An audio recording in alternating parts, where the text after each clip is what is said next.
ஏன் இங்க கொண்டு வந்திருக்கீங்க? எனக்கு வீட்டுக்கு போகணும். இப்ப போகணும். ப்ளீஸ் உட்காருங்க.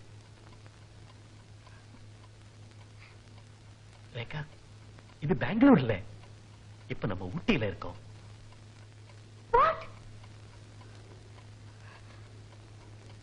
S Rekha, I love you. நீங்க எல்லாமே ஒரு நிமிஷம் கூட என்னால வாழவே முடியாது. நான் எவ்வளவு யோசனை பண்ணி பார்த்தேன். I can't live without you. Chandru, Chandru, நீங்க என்ன கடத்திட்டு வந்திருக்கீங்க. வீட்டுல அப்பா என்ன தேடிட்டு இருப்பாரு. போலீஸ்க்கு ரிப்போர்ட் பண்ணிருப்பாங்க. Yes, I know it. பெங்களூர்ல உங்களை தான் தேடிக்கிட்டு இருப்பாங்க. என்ன யாரும் தேட மாட்டாங்க.